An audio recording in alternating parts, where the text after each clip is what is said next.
Haiti. O nome desse país foi escolhido em homenagem aos povos indígenas que ocupavam a região antes da chegada dos europeus. Os mesmos europeus que fizeram com que os escravos se rebelassem e organizassem a primeira e única independência das Américas, formada somente por escravos. O dia 14 de agosto é comemorado como sendo o início da Revolução do Haiti, ou também chamada de Revolução Haitiana ou Revolução de São Domingos, uma das mais importantes revoltas do século XIX que foi disputada contra a França. E se você quer saber, até mesmo a França de Napoleão Bonaparte. Inclusive, nesse século aconteceriam vários processos de independência na América Latina, a maioria deles tendo influência de um evento que acabou levando até mesmo Napoleão ao poder. A Revolução Francesa. Mas antes da gente falar sobre a Revolução do Haiti em si, vamos voltar um pouquinho mais no tempo. A Espanha começou a escravizar os nativos da família Taino e Siboney logo depois de dezembro de 1492. Quando um navegador italiano chamado Cristóvão Colombo avistou uma ilha que ele chamou de La Isla Espanhola, ou se você traduzir, a Ilha Espanhola. Mas de qualquer forma mesmo, depois ela ficou chamada somente de Hispaniola.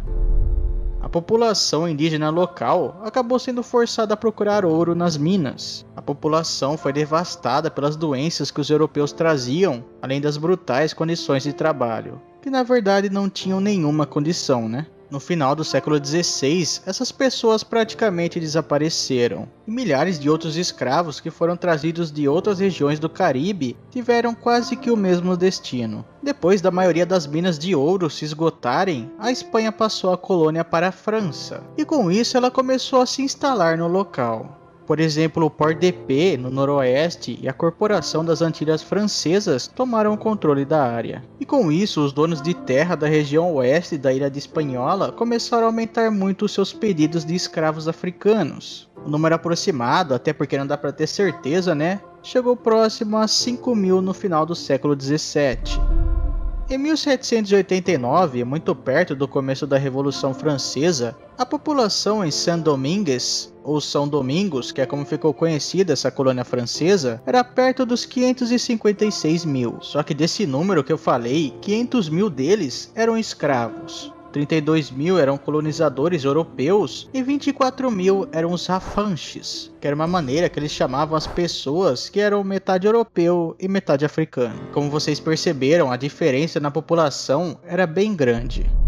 A população do Haiti era profundamente dividida em classes sociais, cores de peles e gênero. Para vocês terem uma ideia, os próprios afranches algumas vezes eram também donos de escravos. Eles tinham um desejo, que era ser igual aos colonizadores europeus, tanto socialmente quanto economicamente. Eles tinham medo e também rejeitavam muito a maioria que era formada de escravos, mas a verdade é que normalmente eles também eram muito discriminados pelos europeus. Esses últimos normalmente eram os mercantes, os donos de terra, os artesãos, os supervisores e várias outras coisas. A vontade dos afranches foi um dos principais motivos para a luta da independência da colônia. Uma grande parte da população era de origem africana, vinda principalmente do oeste da África. A maioria ficava nos campos, enquanto os outros ficavam nas casas, como se fossem serventes. Tinham também os caldeireiros, que seriam aqueles que ficavam nos engenhos de açúcar. E, por incrível que pareça, tinha alguns escravos que trabalhavam como se fossem motoristas. Como em vários outros lugares, os escravos aguentavam exaustivos dias de trabalho e também morriam frequentemente de lesões, infecções e doenças tropicais. A má nutrição e fome também eram algumas causas bem comuns. Alguns desses escravos conseguiram escapar para o interior montanhoso, onde ficaram conhecidos como maruns. Eles frequentemente travavam algumas batalhas com a milícia colonial. Além de tudo isso, também tinha alguns relatos de que os brancos eram bem sádicos e agressivos com os trabalhadores do campo. Contra tudo isso, começou a nascer uma revolução, que se iniciou em uma série de conflitos no começo dos anos de 1790. Bem, eu acho que eu não precisaria dizer os motivos por tudo que eu disse até aqui, mas caso você queira listar, tinha os afranches que estavam bem bravos por estarem em uma sociedade racista. Tem a Revolução Francesa que por causa dela se iniciou alguns conflitos na colônia. Tem também o que acontecia em algumas cerimônias de voodoo, onde sempre tinha uma conversa mais nacionalista. E é claro, aquela brutalidade dos senhores de escravos e também algumas guerras que aconteciam entre as potências europeias. No caso do voodoo, ele tá tão ligado nisso tudo que lembra do dia 14 que eu disse que era o início da revolução e era comemoração? Então, foi nesse dia que um sacerdote voodoo e também quilombola, o Dutch Bookman, profetizou que tudo isso iria acontecer. Vicente Ogier, filho de europeu com africano, acabou entrando em uma assembleia em Paris para pedir reformas coloniais. Mais tarde acabou se levantando contra eles, mas foi capturado, torturado e morto. Em 1791, o governo revolucionário da França prometeu dar cidadania aos afranches, só que a população europeia do Haiti acabou desconsiderando a lei. Em 2 meses começaram os conflitos entre os afranches e os europeus. Em agosto, milhares de escravos se rebelaram. Os franceses até que tentaram segurar a rebelião. Eles deram cidadania para os afranches em 1792, mas o país acabou sendo dilacerado por facções rivais. Algumas que tiveram até mesmo apoio de alguns colonizadores espanhóis e algumas tropas britânicas na Jamaica. Em 1793, um comissário chamado Legué Félicité Santonax foi enviado pela França para tentar manter a ordem na colônia. Ele chegou a oferecer a liberdade para todos os escravos que se alistassem no seu exército, e depois ele acabou abolindo completamente a escravidão, o que um ano mais tarde foi reconhecido pela França.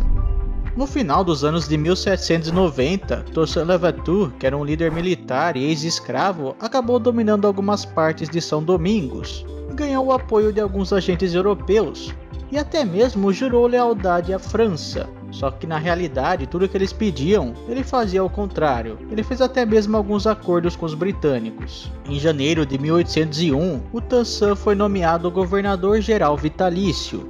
Ele instalou meio que um regime militar, colocou camponeses para trabalharem de novo nos campos e encorajou alguns proprietários franceses a voltarem. Mas em dezembro do mesmo ano, o Napoleão queria ter o controle da ilha, então ele queria instalar um regime antigo. Então ele enviou para lá o seu cunhado, o Charles Leclerc, com uma força especial. Leclerc e Toussaint lutaram por vários meses até concordarem em um amistício. Só que depois os franceses acabaram com o acordo, prenderam Toussaint e levaram ele para a França, onde ele morreu em 1803. Alguns tenentes do Toussaint, como Jean-Jacques Dessalines e o Henri Christophe, voltaram para a guerra contra os franceses e contaram com alguns eventos a favor deles, como por exemplo a epidemia de febre amarela na França. Essa epidemia, inclusive, acabou levando Charles Leclerc. Outro evento foi a volta do conflito entre a Grã-Bretanha e a França. Em 18 de novembro, o exército de Dessalines acabou vencendo os franceses na Batalha de Vertières, conquistando o último reduto francês. Depois disso, os franceses teriam 10 dias para evacuar. Em 1º de janeiro de 1804,